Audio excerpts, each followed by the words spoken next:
بسم اللہ الرحمن الرحیم۔ شروع اللہ کے نام سے جو بڑا مہربان نہایت رحم والا ہے۔ فاسألوا اہل الذکر ان کنتم لا تعلمون۔ پس اگر تم نہیں جانتے تو اہل علم سے دریافت کر لو۔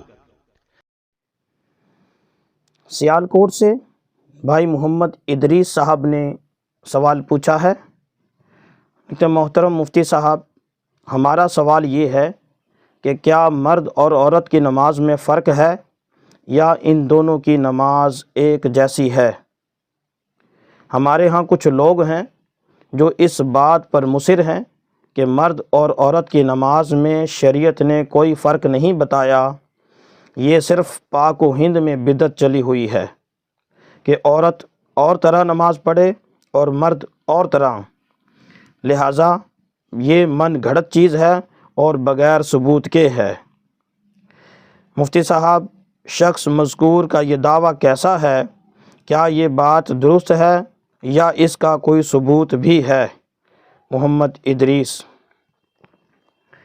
جی میرے محترم بھائی، یہ جو شخص نے بات کہی کہ یہ پاک و ہند کی بدعت ہے لہٰذا یہ من گھڑت چیز ہے، یہ بات خود اس شخص کی من گھڑت ہے۔ میں ابھی عرض کرتا ہوں کہ حدیث سے بھی اس کا ثبوت ملتا ہے اور فقہائے کرام نے بھی اس کو لکھا ہے، امت مسلمہ کے بڑے بڑے جید علماء کی اس کی تصریحات ملتی ہیں۔ اصل یہاں سمجھنے کی بات یہ ہے کہ مرد اور عورت کی نماز میں جو فرق کیا جاتا ہے وہ کوئی اس چیز کا فرق نہیں کیا جاتا کہ مرد 2 سجدے کرے اور عورت 1 سجدہ کرے، یہ فرق نہیں ہے، کوئی ایسا فرق نہیں ہے۔ محض صرف اتنی بات ہے، چونکہ عورت کو پردے کا حکم ہے تو جس رکن میں عورت کا پردہ جس قدر زیادہ ہو سکے شریعت نے حکم دیا ہے کہ عورت اس طرح پردے کا لحاظ رکھتے ہوئے رکن ادا کرے، فرق محض اتنا ہے۔ اور یہ جو حضرات کہتے ہیں کہ یہ پاک و ہند کی بدعت ہے، میرے محترم بھائی آپ ذرا کتابوں کی طرف مراجعت کریں، آپ احادیث کی کتب دیکھیں، آپ فقہائے امت کی بات پر غور کریں تو آپ کو پتہ چلے گا کہ حدیث سے ثابت ہے۔ اللہ کے رسول صلی اللہ علیہ وسلم نے خود ارشاد فرمایا کہ عورت کی نماز مرد کی نماز کی طرح نہیں ہے۔ میں ابھی عرض کرتا ہوں، انشاءاللہ آپ کو دکھاتا بھی ہوں۔ تو لہٰذا پہلے آپ صرف بنیاد سمجھیں کہ عورت اور مرد کی نماز میں جو بنیادی فرق ہے وہ پردے کا ہے، کہ شریعت نے عورت کو پردے کا جو حکم دیا ہے اس کی پاسداری کرتے ہوئے عورت کو رکن اس انداز سے کرنے کا حکم دیا ہے کہ اس کا پردہ زیادہ سے زیادہ ہو سکے۔ جیسا کہ آپ نے کہا کہ ہمارے ہاں کچھ لوگ ہیں جو کہتے ہیں کہ یہ پاک و ہند کی بدعت ہے، من گھڑت ہے، اس کا کوئی ثبوت نہیں، تو میں پہلے ان کو ذرا ثبوت دے لوں پھر مزید بات کرتے ہیں۔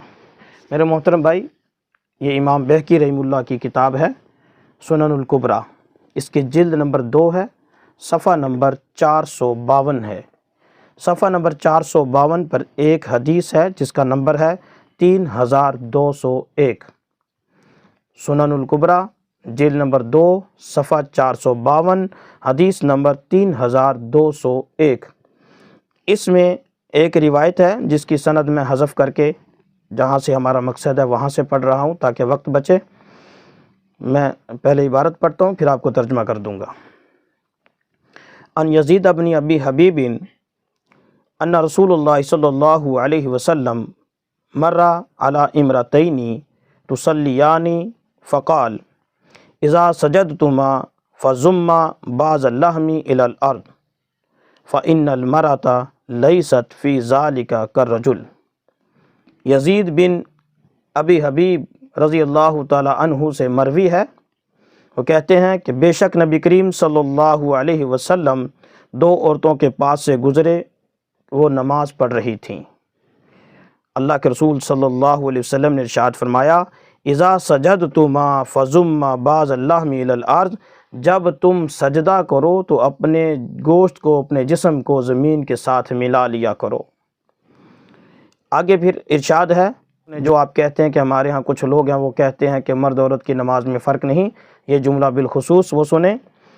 اللہ کے رسول صلی اللہ علیہ وسلم نے ارشاد فرمایا فَإِنَّ الْمَرْأَةَ لَيْسَتْ فِي ذَلِكَ كَالرَّجُلِ کہ بے شک عورت اس معاملے میں مرد کی طرح نہیں ہے۔ اس کا مفہوم یہ ہے کہ نبی کریم صلی اللہ علیہ وسلم نے ارشاد فرمایا کہ نماز پڑھنے کے حوالے سے عورت مرد کی طرح نہیں ہے۔ میں پھر اس عبارت کو دہراتا ہوں تاکہ وہ لوگ اس کو بغور سن لیں۔ فَإِنَّ الْمَرْأَةَ لَيْسَتْ فِي ذَلِكَ كَالرَّجُلِ کہ بے شک عورت اس معاملے میں مرد کی طرح نہیں ہے، یعنی عورت کی نماز اور انداز میں ہوگی، مرد کی نماز اور انداز میں ہوگی۔ اور میں اسی صفحے پر ایک اور روایت ہے، اسی کتاب کے اسی صفحے پر 3199، اس کی سند کو حذف کر کے شروع کر رہا ہوں۔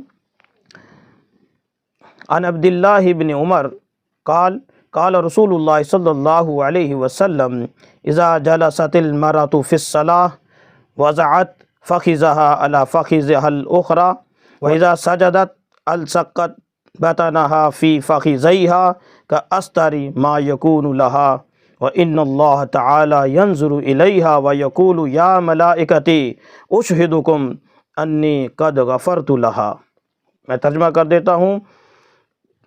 حضرت عبداللہ بن عمر رضی اللہ تعالی عنہما سے مروی ہے کہ نبی کریم صلی اللہ علیہ وسلم نے ارشاد فرمایا اذا جلست المرأة فی الصلاة کہ جب عورت نماز میں بیٹھے، وضعت فخذها على فخذها الاخرى کہ وہ اپنے ایک ران دوسری ران کے اوپر، جس طرح کے خواتین نماز میں بیٹھتی ہیں، بیٹھنے کا ہے کہ اس طرح بیٹھے۔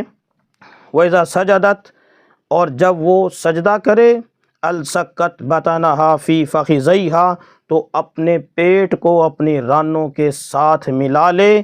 میں دوبارہ پڑھتا ہوں، وَإِذَا سَجَدَتْ السقت بطنها فی فخذیها کہ وہ اپنے پیٹ کو اپنی رانوں کے ساتھ ملا لے۔ کَأَسْتَرِ مَا يَكُونُ لَهَا جو اس کے لیے زیادہ پردے والا ہے، جو اس کے لیے زیادہ پردے والا ہوگا۔ وَإِنَّ اللَّهَ تعالی بے شک اللہ تعالی ينظر إِلَيْهَا اس عورت کی طرف دیکھتا ہے اور ارشاد فرماتا ہے، وَيَقُولُ اور ارشاد فرماتا ہے، یا ملائکتی اے میرے فرشتو، اشہدکم میں تم کو گواہ بناتا ہوں، انی قد غفرت لها بے شک میں نے اس عورت کی بخشش کر دی، اس کو بخش دیا۔ تو میرے محترم بھائی، یہ بھی حدیث سے ثابت ہے کہ اللہ کے رسول صلی اللہ علیہ وسلم عورت کو حکم دے رہے ہیں کہ وہ جو سجدہ کرے تو اپنے رانوں کے ساتھ اپنے پیٹ کو ملا لے، جس طرح کہ ہماری اہل سنت کی جو خواتین ہیں وہ سجدہ کرتی ہیں۔ اس کے علاوہ میں اور بھی آپ کو حوالہ دے دیتا ہوں، میرے پاس یہ دوسری حدیث کی کتاب ہے امام حیثمی کی مجمع الزوائد، اس کی جلد نمبر 9 ہے، اس کا صفحہ نمبر 462 پر حدیث نمبر 16005 جو حضرت وائل بن حجر رضی اللہ تعالی عنہ سے مروی ہے۔ یہ بھی حدیث کچھ لمبی تھی، میں نے جہاں سے بات شروع ہوتی ہے وہاں سے لے کر پھر جہاں ہمارا مقصد ہے میں وہاں حدیث آگے پڑھوں گا، درمیانہ جو ہمارا مقصد نہیں تھا، اس لیے جو مقصد ہے میں وہ بیان کر رہا ہوں۔ وعن وائل بن حجر قال جئت الى النبی صلی اللہ علیہ وسلم فقال لی رسول اللہ صلی اللہ علیہ وسلم، میں پہلے عرض کر چکا ہوں کہ درمیان سے حدیث چھوڑ کر جہاں ہمارا مقصد ہے میں وہ عرض کر رہا ہوں۔ فقال لی رسول اللہ صلی اللہ علیہ وسلم یا وائل بن حجر اذا صلیت فاجعل یدیک حذاء اذنیک والمرأة تجعل یدیہا حذاء ثدییہا۔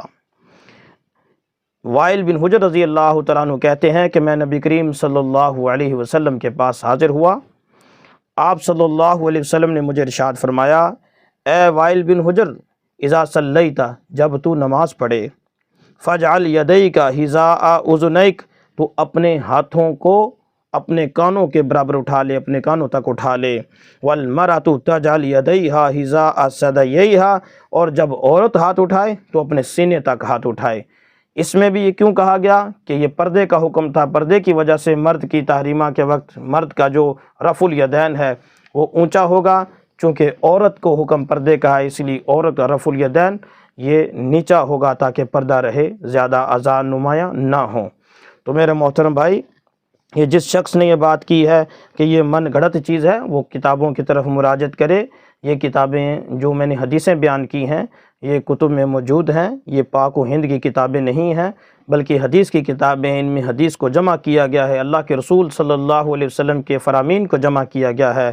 تو اللہ کے رسول صلی اللہ علیہ وسلم کے فرامین کی روشنی میں نے آپ کو عرض کر دیا کہ مرد اور عورت کی نماز میں فرق ہے، جس کی بنیاد سطر ہے، پردہ ہے، عورت کو پردے کا حکم ہے۔ لہٰذا یہ مناسب بھی نہیں کہ ایک عورت اس طرح کھڑی ہو کر سجدہ کرے جیسے مرد کرتا ہے اور اس کے اعضاء لٹکے ہوئے ہوں، تو یہ اچھا بھی نہیں لگتا، اس کو ہم پسند بھی نہیں کرتے۔